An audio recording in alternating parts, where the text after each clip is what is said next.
j'ai l'impression d'être sur un putain de DH hein.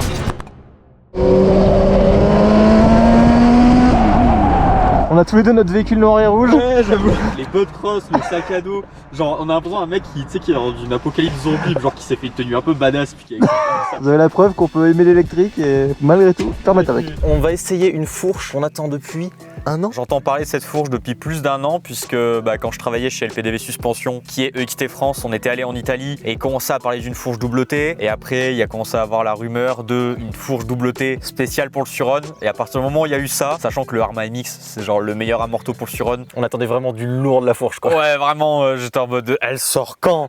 Les stocks, c'est petit à petit, mais elle est là et on va vous la présenter et on va la tester. Pour la Talaria, c'est fini les conneries, on l'a roulé stock. Maintenant, elle est full prépa, pas encore la puissance. Je lui suis passé dessus, vous allez voir, il y a eu des petits changements. Et en plus, moi je la découvre vraiment là maintenant, comme vous pouvez le voir. Donc là c'est vraiment la première fois que je la vois. Oh là là. Ah oui, il est distant. en titane. 16-19 sur la Talaria. C'est canon. C'est un truc de barge. Et encore, il n'y a pas le kit déco. Il manque 2-3 trucs encore. Et avec la plaque comme ça. T'as vu? Raison. Mais t'as vu? Oh là là. Avec du coup le garde-boue Talaria. Bah ouais. Du coup, je l'ai laissé. Parce qu'il est plus saillant. Il va bien. Et bah ouais. Oh, c'est un truc de ouf. C'est terrible hein. Et parce qu'on fait pas les choses à moitié, on en a deux. C'est vrai que généralement, on teste les produits avant de les mettre en vente. Là, j'avoue qu'on a eu tellement de retours de Charged Cycle Works qui la roule depuis un moment. Nous, on discutait avec Kevin, le boss de Warp9, qui du coup, lui a eu des retours sur la fourche. Et vu la Et même, comme qualité... tu disais, oui, le Arma, moi je connais les autres suspensions qui font en vélo, en moto, en rallye, etc. Donc on a fait les précommandes avant, là on va l'essayer, mais déjà rien que les specs et comment elle est finie, c'est incroyable. Maintenant on va falloir aller la tester, mais des premiers retours qu'il y a, c'est le feeling d'une fourche de moto, mais adaptée au Suron et pas une fourche de vélo. Là je suis désolé Jonathan, mais je vais monopoliser la caméra. C'est toi le pro, de toute façon. C'est moi le spécialiste suspension. J'attends que tu expliques justement. On se retrouve dans l'atelier pour faire un petit unboxing de la fourche. Jolie boîte en carton, la notice d'utilisation avec un QR code pour aller vers une notice plus complète pour parler des réglages, etc. Ensuite, on va avoir de quoi caler la fourche avec l'axe en 20 mm. On va retrouver une pompe haute pression qui va permettre de régler la fourche. Les autocollants de protection de plongeur. Il y en a 2 de chaque côté et c'est vraiment très épais. Donc ça va pouvoir résister aux projections de pierre. Les bumpers qui vont éviter que la fourche vienne taper dans le cadre. Le T supérieur en alu taillé dans la masse, il est vraiment énorme. Un petit autocollant Ext avec une étoile de direction qui est fournie. Et enfin, la fourche. Donc voilà, c'est une fourche à air, pas une fourche à ressort. L'avantage de l'air, c'est que c'est quand même plus léger. Ce qui est important, sachant que la fourche fait déjà 4,8 kg. Donc c'est un beau bébé, mais pour tout ce qu'elle apporte, que ce soit en termes de rigidité, de performance et de solidité, surtout que le poids, ça ne se sent pas tellement sur une moto qui va commencer à arriver avec plus de puissance et que ça reste plus léger qu'une Fast Ace par exemple ou qu'une fourche Talaria Factory qui sont les fourches d'origine les plus performantes. Donc on va avoir 2 chambres d'air positive et une chambre négative. Les 2 chambres d'air positive sont réglables. L'une va gérer la course dans sa globalité et la deuxième va s'occuper de la deuxième moitié du débattement, ce qui va vraiment permettre d'avoir la fourche que l'on souhaite. Au niveau de la cartouche hydraulique, on va avoir 2 choses. En haut, les réglages de compression, on va avoir les compressions haute et basse vitesse et en bas, le réglage de rebond basse vitesse. À l'intérieur, c'est une cartouche hydraulique fermée avec un IFP, donc ça parlera peut-être pas à tout le monde. On va retrouver également sur chaque côté de la fourche des boutons s'occupant de la dépressurisation du tube. De l'air a tendance à s'accumuler à l'intérieur de la fourche qui va créer une résistance. Ces 2 petits boutons vont permettre de facilement dépressuriser la fourche entre chaque session. On est sur des T ultra rigides et ultra solides. Il faut savoir que la majorité de la rigidité d'une fourche se fait en haut, le plus étant entre la jonction du pivot et du T inférieur, et plus on va descendre, moins il y aura besoin de rigidité. C'est pour ça qu'en bas on a des plongeurs de 36, certains trouveront ça un peu petit, sachant que Buzz fait une fourche avec des plongeurs de 42 mm, mais ils compensent ça par le fait qu'en haut ils ont des tout petits T. Là vraiment on a un ensemble qui est cohérent. Il faut savoir également que des fourches en 36 mm on en trouve sur des motos de 85 cm3, donc c'est pas du tout un souci, surtout que c'est de l'aluminium 7000. On a des bagues de guidage qui vont faire en sorte que plus la fourche s'enfonce, plus elle va devenir rigide. Il n'y a pas que le diamètre des plongeurs qui va rentrer en compte, il y a aussi l'épaisseur. Plus un plongeur est gros, moins on va avoir de sensibilité, car plus il y a de surface de contact avec les différentes pièces, et donc plus il y a de friction. Donc là, ça permet vraiment d'avoir quelque chose de très sensible et de très rigide. Moi, je m'occupe de vous faire une base de réglage en fonction de votre poids. Plus on aura la fourche, plus je vais ajuster les réglages et plus je vais la régler précisément pour les clients. Et vu que c'est assez compliqué, au moins je vous fais une base et vous partez sur un truc déjà un peu pré-réglé. Et en plus, on a une petite promo, je crois 30 € de plus, on vous offre le JDD complet. 20 balles même, je crois. 20 balles de plus, JDD offert, je vous fais le pré-réglage. Bon alors raconte-moi, William. Donc la EXT Ferro USD 36, spécialement développée pour les motos électriques légères. Là, ça n'a rien à voir avec une fourche de vélo. C'est quoi, on va commencer direct par les points négatifs. Il n'y a pas de guide Durit pour la durite de frein. Ça, j'avoue que ça fait un peu chier. Moi, j'en ai déjà modélisé une en 3D que j'ai imprimée et que du coup, on fournira avec les suspensions parce que voilà, chez GW Shop, on ne fait pas que vendre, on améliore le produit. Ça nous tient à cœur de faire les choses bien et de les fournir avec les fourches. Et autre petit point négatif qu'on pourrait lui trouver, c'est le poids. Elle est à 4,8 kg avec l'été. Ça reste plus léger qu'une Fastace ou une Talaria Factory. Ça reste bien plus lourd que des Fox 40, Manitou Dorado et toutes ces fourches là de vélo. Mais là, on est vraiment sur un produit qui est adapté à la moto et honnêtement, le poids, c'est pas un problème si on a un truc qui va vraiment encaisser. Il va y avoir une vidéo qui sera juste avant celle-ci ou juste après où je vais faire un petit cours de suspension pour vous expliquer grossièrement comment fonctionne une suspension. Mais voilà, on est sur un ressort à air avec une chambre positive et une deuxième chambre positive réglable, une chambre négative. Et au niveau de la cartouche hydraulique, on a les réglages de haute et basse vitesse en compression et le réglage de basse vitesse en rebond. Au niveau des T, voilà, on le voit, on est sur des T typés motocross. Là, ce qui est bien avec cette fourche, c'est que vraiment, on a sur le papier le top du top. Il n'y a pas besoin de chercher à faire des prépas, machin. Il n'y a pas de est-ce que mon T de Buzz Opsis il va casser, est-ce que mon jambage de Fox 40 il va casser. Et moi, maintenant, ce que j'ai envie d'essayer, c'est de voir si elle encaisse ce qu'on lui met dans les dents. En tout cas, moi qui ai roulé la plupart des fourches, je vais être intransigeant avec elle, tellement ça fait longtemps que je l'attends. Pour l'instant, la meilleure, c'était la Buzz Opsis, mais gros problème de fiabilité à 2690 €. Là, on est à 2379. C'est un budget, mais là, vous avez le top du top. Et maintenant, il n'y a plus qu'à aller essayer ça. Alors, il y en a 2-3 sur les groupes qui se sont amusés à dire que notre avis serait pas objectif vu qu'on la vend. Je rappelle que nous déjà on achète les produits pour les tester, pour les vendre, et que ça c'était un rétro. Pour la Talaria Factory, on l'a essayé et on ne l'a pas mise en vente parce que on n'était pas convaincu. Clairement, nous on veut mettre ce qu'il y a de plus performant sur nos propres motos, donc si genre grosse déception, tant pis, on l'enlèvera et puis mettre autre chose, hein. Simplement. Bon on va attaquer une descente qu'avec des sauts. Comment ça glisse? Un peu à plat. Pour l'instant ça a l'air pas mal, hein. Sur les petits chocs et tout, ça a l'air vraiment terrible. Place gaffe, j'ai plus de puissance moi avec le KO maintenant.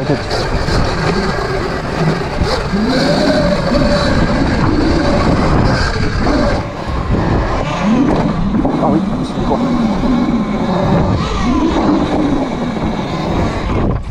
Oh. Oh là là. C'est vrai que c'est un délire, hein. C'était vraiment pas le même comportement la Talaria et la Surone. Ah bah oui, hein.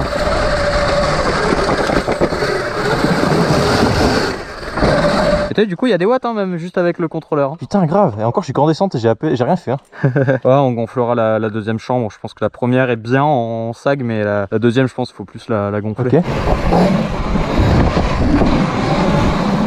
On sent pas particulièrement le poids devant, hein. Bon non, hein. Oh là là mec, elle est incroyable. Qu'est-ce qu'il y a? C'est un délire. Ah oui, ça tu m'as fait peur mec. Oh c'est trop bien. On sent que là elle est encore un peu molle pour l'instant au fond. Oh là là, j'ai halluciné mec. Ouais, je pense que c'est quand même un peu encore trop mou.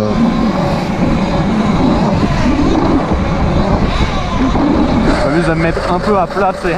On l'a jamais fait celle-là. Non, pas la fin. Putain mec, ça absorbe tout, hein. Là la planche en bois. Et ce qui est trop bien, c'est qu'un mec qui veut la régler confort, il laisse comme on a mis là. Et un mec qui fait des sauts qui roule fort, tu vois, il peut durcir que la deuxième partie du débattement.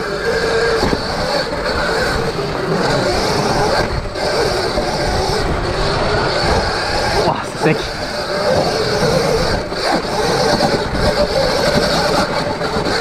Oh là là.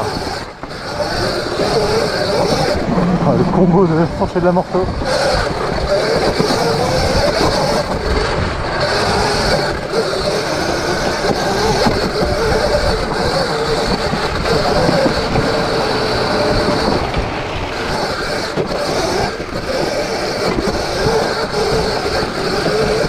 Mec, c'est un délire. C'est un truc de fou. C'est ce qu'on monte. Genre, d'habitude, les suspensions, je trouvais qu'en montée, tu sais, ça marche un peu moins bien du coup. Ah bah là, putain. On trace tout droit, mon gars, il se passe rien. Bah c'est ça. Je suis assez bluffé.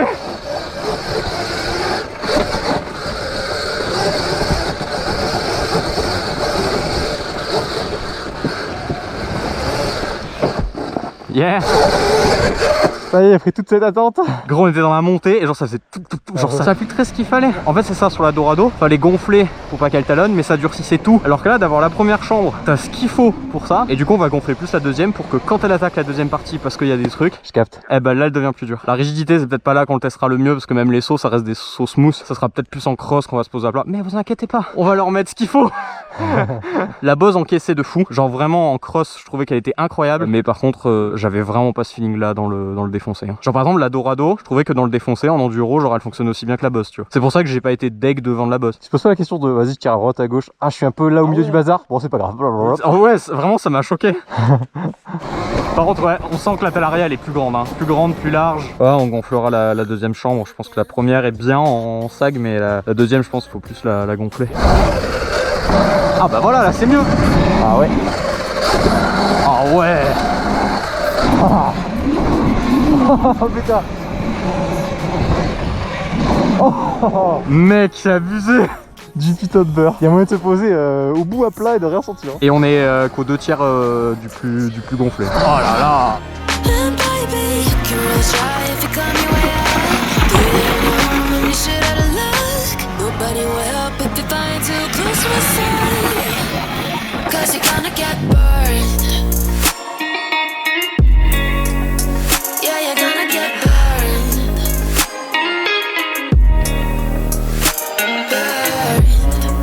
Tu me dirais d'en choisir qu'une de moto, je saurais pas laquelle en vrai. Parce que vraiment la Talaria, la taille, effectivement t'es un peu plus sur une moto. Et putain j'avoue que la Suron, le fait que ce soit petit joueur, enfin c'est...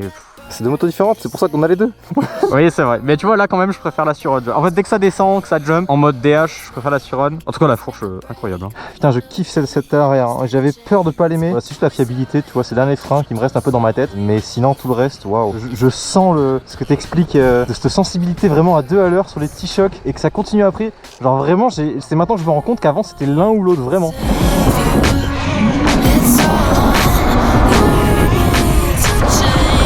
Oh mec j'étais long. Et mec ça a pas bougé. Je sens quand même la rigidité du bras de la Talaria.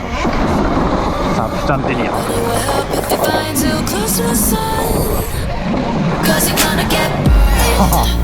Avant, moi je souffrais ici là avec la Rux et tout.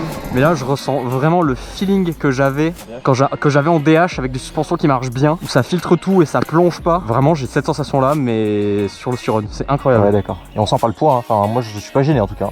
Non vraiment pas. Ça fait 4,8 kg, j'avoue que c'est lourd, mais honnêtement pour ce qu'elle apporte, surtout que ça reste plus léger qu'une Fast Ace, une Talaria Factory. Les autres tu vois, tu sentais que ça amortissait mais que ça allait au fond en fait. Oui oui. Et là ça reste haut et... Oh, incroyable. Par contre je sens qu'elle est plus longue aussi la Talaria.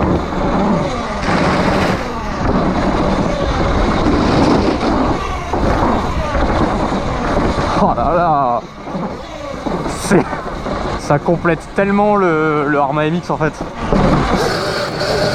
Oh là là.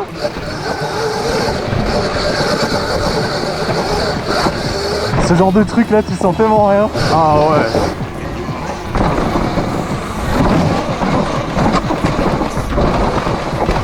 Mec, j'ai l'impression d'être sur un putain de DH hein. J'ai jamais vu un Suron descendre aussi vite comme ça. Hein.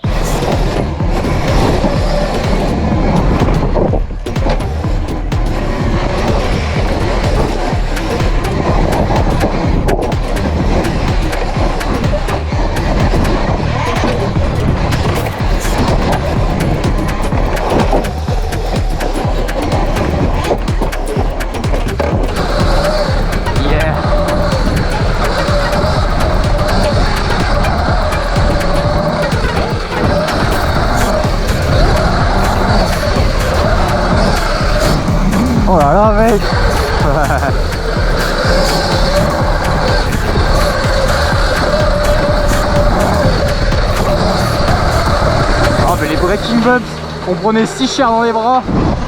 Mec, le physique qu'on a à cet endroit de la piste. Toutes les fourches sur lesquelles je suis passé là. À la fin, on s'arrêtait ici. Là, je continuais. Hein.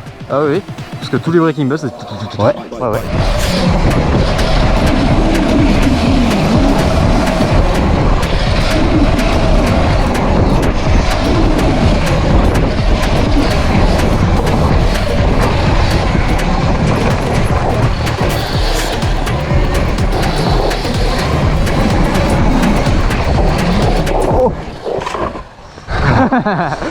Tiens, que c'est pas celle-là. Hein. Non.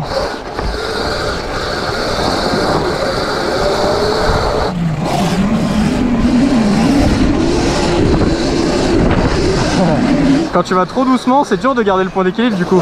Ah bah oui. C'est pour ça que tu vois souvent des gens qui sont à l'arrêt. Ouh.